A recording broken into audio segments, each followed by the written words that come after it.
क्या थी माँ गंगा की शर्त धरती पर आने के लिए और क्यों माँ गंगा को भगीरथी भी कहा जाता है? चलिए जानते हमारी नई श्रृंखला 30 दिन 30 कहानियों की। भगवान शिव और माँ गंगा का पृथ्वी पर अवतरण। बहुत समय पहले की बात है।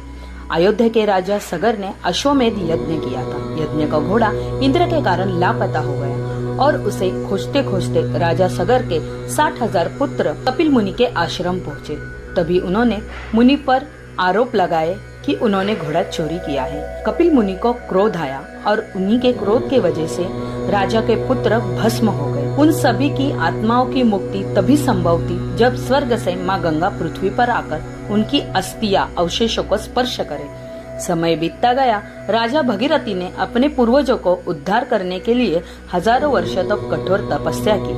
उनकी भक्ति से प्रसन्न होकर माँ गंगा पृथ्वी पर आने के लिए तैयार हो गए। लेकिन उन्होंने कहा, यदि मैं पूरे वेग से पृथ्वी पर उतरूंगी तो पृथ्वी मेरा वेग सह नहीं पाएगी। तभी भगीरथी ने भगवान शिव की आराधना की और कहा, हे महादेव, मुझे आप सहाय करें। महादेव ने प्रसन्न होकर कहा, हे गंगे, मैं तुम्हें अपनी जटाओं में अवतरित हो जाओ।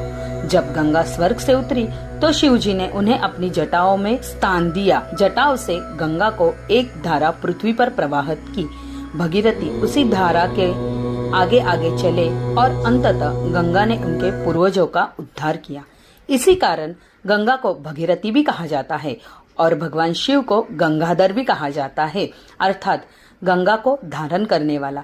इसे हमें यह शिक्षा मिलती है कि सच्ची भक्ति और निरंतर प्रयास से असंभव कार्य भी संभव हो सकते हैं। शक्ति का उपयोग नियंत्रण और लोक कल्याण के लिए होना चाहिए। अपने पूर्वजों के प्रति सम्मान और कर्तव्य भारतीय संस्कृति का महत्वपूर्ण हिस्सा है। तो चलिए, यह कहानी यहीं पर समाप्त होती है। आज का मंत्र है ओम गंगाधराय नमः तथा ओम नमः शिवाय।